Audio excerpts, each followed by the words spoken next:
Welcome to Telangana వెలుగు. నేను మీ రాజు. రాజా సింగ్ నిన్న మొన్నటి వరకు ఏ పార్టీలకు వెళ్తారు? అలాగే గోషామహల్లో మళ్ళీ ఉప ఎన్నికలు వస్తున్నాయి. ఎందుకంటే రాజా సింగ్ గెలిచింది బీజేపీ నుంచి. బట్ ఇప్పుడు భారతీయ జనతా పార్టీ నుంచి కాకుండా అంటే ఇండిపెండెంట్ ఎమ్మెల్యేగా అయితే ఉండలేరు.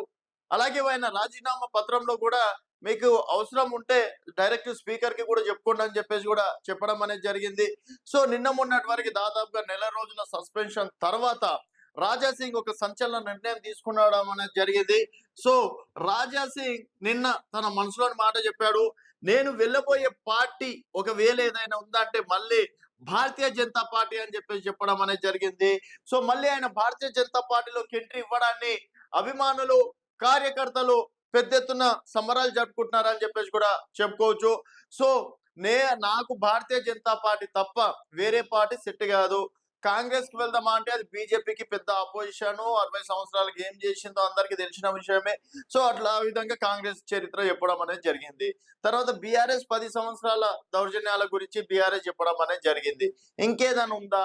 పోనీ శివసేన పార్టీని మళ్ళీ స్థాపిస్తాడు, శ్రీరామ్ సేన అని చెప్పేసి స్థాపిస్తాడు అది ఇది అంటే కేవలం మళ్ళీ ఇక్కడ రాజాసింగ్ గెలవడమే కష్టం. ఒకవేళ ఆ పార్టీలు అనుకుంటే.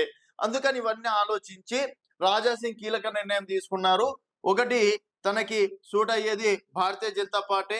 అలాగే గోషామహల్‌లో భారతీయ జనతా పార్టీ అభ్యర్థి ఎవ్వరున్నా గూడా దాదాపుగా 50,000 ఓట్ బ్యాంక్ అనేది పక్కా. ఇది రాసిపెట్టుకోవచ్చు. ఎందుకంటే నార్త్ ఇండియన్ ఓట్ బ్యాంకులనేది గోషామహల్‌లో ఎక్కువగా ఉంటుంది.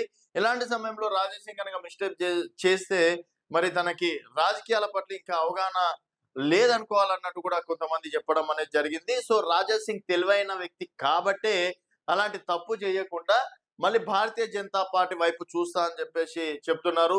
అండ్ భారతీయ జనతా పార్టీకి రాజా సింగ్ ప్రస్తుతం అయితే అవసరం. ఎందుకంటే నెక్స్ట్ జూబ్లీ హిల్స్ ఉప ఎన్నికలు కావచ్చు, అలాగే జిహెచ్ఎంసీ కావచ్చు.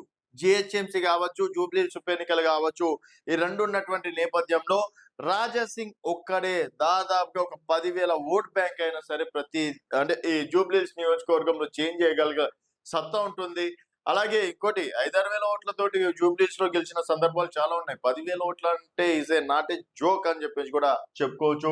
తర్వాత జీహెచ్ఎంసీలో తక్కువలో తక్కువ ఒక 2, 3 వేల ఓట్ బ్యాంక్ అయితే ప్రభావితం చేయగల సత్తా కూడా రాజా సింగ్ ఉందని చెప్పేసి కూడా చెప్పుకోవచ్చు. మరి రాజా సింగ్ మళ్ళీ భారతీయ జనతా పార్టీలోకి రావడాన్ని మీరే విధంగా చూస్తున్నారనేది మీ అభిప్రాయాల కింద కామెంట్ రూపంలో తెలియజేయండి. చూస్తూనే ఉండండి తెలంగాణ వెలుగు.